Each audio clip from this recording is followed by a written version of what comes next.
अमरावतीच्या अंबादेवी मंदिरात आजपासून नवरात्र उत्सवाला सुरुवात। सकाळपासून भाविकांची गर्दी, मंदिरावर आकर्षक विद्युत रोषणाई। विदर्भाचे कुलदैवत असलेल्या अमरावतीच्या अंबादेवी संस्थानमध्ये आज 22 सप्टेंबर सोमवारपासून शारदीय नवरात्र उत्सवाला सुरुवात झाली असून पहाटेपासून दर्शनासाठी भाविकांची मोठी गर्दी दिसून येत आहे। मंदिरावर आकर्षक विद्युत रोषणाई सुद्धा करण्यात आली आहे।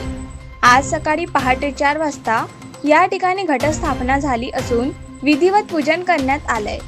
9 दिवस अंबादेवी संस्थान परिसरात नवरात्रोत्सव निमित्त मोठी यात्रा भरते।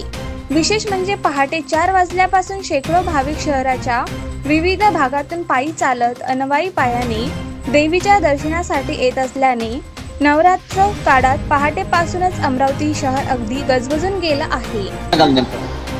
आज सकाळी 4 वाजल्यापासून नवरात्राला सुरुवात झाली आहे। पहिले अंबादेवीचा अभिषेक झालेला आहे आणि त्यानंतर सर्व पूजन होऊन घटस्थापना झाली आहे आणि आता 7:30 वाजता तिची आरती झालेली आहे।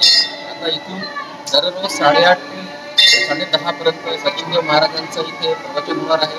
त्यानंतर दुपारी 12 ते 2 प्रसादानंतर 3 ते 6 पर्यंत दररोज वेगवेगळे भजनी मंडळ इथे येत असतात। इथे दररोज लाखो भक्त येत असतात।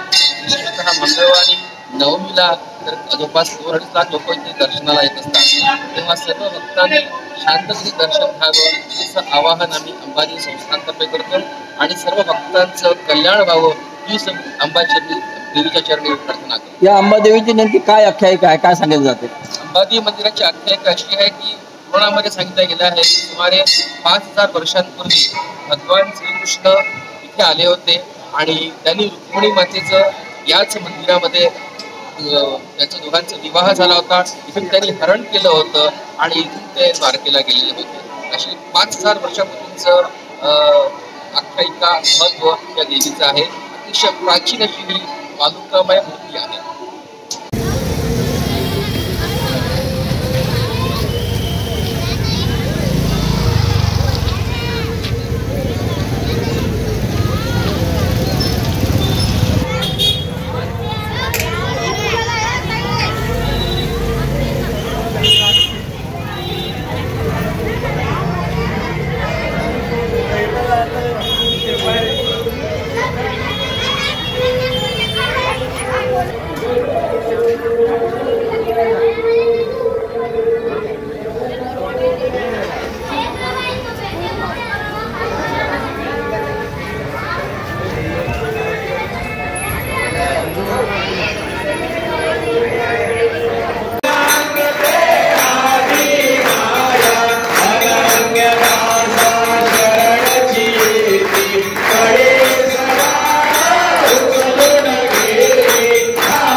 हो दे ना, पूर्ण हो दे ना।